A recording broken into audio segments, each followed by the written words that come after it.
Hello friends, स्वागत है आज के हमारी इस एजुकेशनल रिसर्च हाउस चैनल में। आज मैं आप सभी को इस वीडियो में बताने वाली हूँ क्लास 10th का सब्जेक्ट हिंदी रहेगा। आज के इस वीडियो में हम आपको बताएंगे जो कि चैप्टर 1 रहेगा। हमारे चैप्टर का नाम रहेगा श्रम विभाजन और जाति प्रथा। ठीक है ना। आई होप आपको मालूम होगा श्रम विभाजन और जाति प्रथा के लिखे कौन हैं। तो हमारे बाबा साहब भीमराव अम्बेडकर लिखे हैं, जो एक प्रकार का निबंध है। एक कहानी जो श्रम विभाजन जाति प्रथा है, गद्य की कौन सी विद्या है, सबसे पहले यही क्वेश्चन आता है। तो इसका जवाब क्या होगा, ये पाठ की कौन सा विद्या है, तो निबंध है। ठीक है ना। और इसके लेखक कौन है श्रम विभाजन और जाति प्रथा के, तो भीमराव अम्बेडकर है। ठीक है ना। तो सबसे पहला क्वेश्चन आता है कि हमें इस वीडियो में क्या क्या बताने वाले हैं। तो हम इस वीडियो में एक पीडीएफ के माध्यम से आपको चैप्टर 1 का हर चीज़ आपको सोल्यूशन देंगे। ठीक है। यानी कि objective, subjective, long question, short question, हर चीज़ देंगे। ठीक है ना। तो टेंशन लेने की जरूरत नहीं है। तो आते हैं अच्छे से एकदम पढ़ते हैं। तो सबसे पहले क्वेश्चन ए है, श्रम विभाजन जाति प्रथा के लेखक कौन है, तो भीमराव अम्बेडकर है। क्वेश्चन नंबर 2 है, श्रम विभाजन और जाति प्रथा क्या है, तो निबंध है। उसके बाद है भीमराव अम्बेडकर का जन्म कब और कहाँ हुआ था, तो भीमराव अम्बेडकर जी का जो जन्म हुआ था 14 अप्रैल 1891 को महू मध्य प्रदेश में हुआ था। ठीक है ना। भीमराव अम्बेडकर का जन्म किस परिवार में हुआ था, भाई जन्म तो हुआ था बट कौन सा परिवार में हुआ था ये भी मायने रखता है। मतलब सपोज डैट आपका ही जन्म हो रहा है तो कौन सा परिवार में, किस घराने से आप आते हैं, तो काफ़ी मायने रखता है। तो यहाँ पर हम देख सकते हैं दलित परिवार है। इसका आंसर क्या है, दलित परिवार। भीमराव अम्बेडकर का जन्म कब कहाँ हुआ था, दलित परिवार में। मतलब कि कौन सा परिवार में हुआ था, तो दलित परिवार में हुआ था। भीमराव अम्बेडकर प्रोत्साहन से, किसके प्रोत्साहन से प्राथमिक शिक्षा के लिए, उच्चतर शिक्षा के लिए न्यूयॉर्क और लंदन गए, तो बड़ौदा नरेश के प्रोत्साहन पर उन्होंने क्या किया, उच्चतर शिक्षा के लिए कहाँ गए, न्यूयॉर्क और लंदन दोनों जगह गए थे। तो यहाँ पे आप ऑप्शन देख सकते हैं। ऑप्शन का आपको बोर्ड एग्जाम में जो आएगा ऑप्शन रहेगा, 4 ऑप्शन रहेगा, जिसमें से एक ही आंसर सही रहेगा, तो आपको देना रहेगा। ठीक है ना। तो टेंशन लेने की जरूरत नहीं है। क्वेश्चन नंबर 6 है, भीमराव अम्बेडकर ने किन किन के मानवीय अधिकारों और सम्मान दिलाने के लिए अथक प्रयास किए। यानी कि उन्होंने इस चैप्टर के माध्यम से कौन कौन लोगों को पूरा सम्मान दिलवाया, तो अछूत और स्त्रियों और मजदूरों को भी दिलवाए। यानी कि जो अछूत लोग से दूर रहते हैं, छूत छात का भेदभाव करते हैं, यानी अछूत लोग, उनको भी समान अधिकार दिलाए, साथ साथ महिलाओं को भी और मजदूरों को भी दिलाए। और भीमराव अम्बेडकर के 3 प्रेरक व्यक्ति थे। कौन कौन थे, तो बुद्ध, कबीर और ज्योतिबा फूले। ये 3 व्यक्ति थे जिन्होंने उनका प्रेरणा के लिए काफ़ी योगदान दिए। संविधान निर्माता के रूप में कौन जाने जाते हैं, तो भीमराव अम्बेडकर। हम लोग 2 रूप में जानेंगे। एक भीमराव अम्बेडकर जो रहेंगे श्रम विभाजन जाति प्रथा के लेखक भी रहेंगे, उसी के साथ साथ हम संविधान निर्माता के रूप में भी इसी पाठ में जान चुके हैं कि भीमराव अम्बेडकर जो है वो संविधान निर्माता के रूप में भी जाने जाते हैं। भीमराव अम्बेडकर का मृत्यु कब हुआ, दिसंबर 1956 में हो गया। ठीक है ना।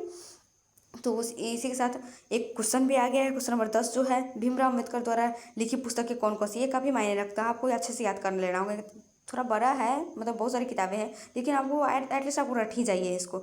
तो इस पुस्तक का नाम है the castes in India their mechanism. ठीक है ना। एक पुस्तक हुआ genesis and development, the untouchables who are they are Shudras, Buddhism and communism, ये सब है।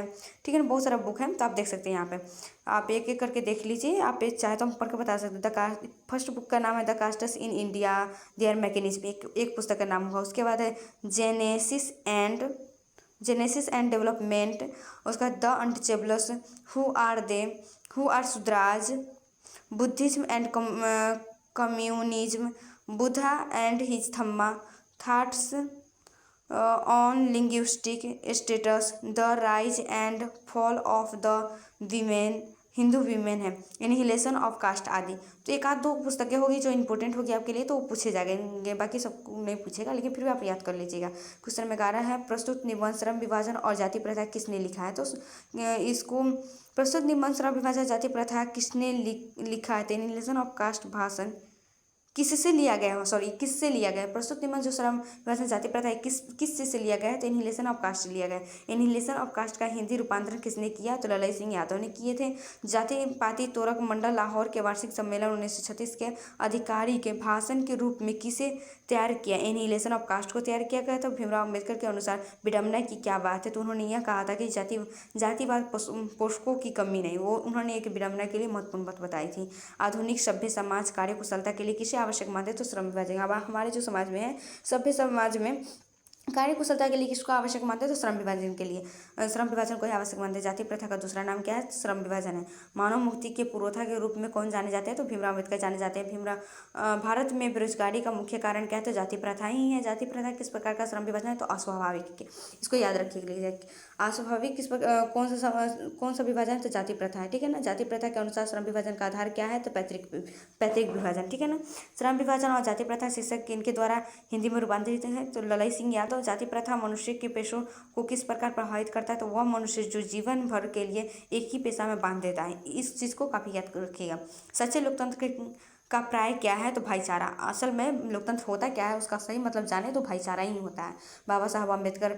संपूर्ण वाङ्मय नामक पुस्तक कितने खंडों में प्रकाशित है? 21 खंडों में, ठीक है ना। लाहौर का वार्षिक सम्मेलन कब हुआ था? सन 1936 ईस्वी में हुआ था।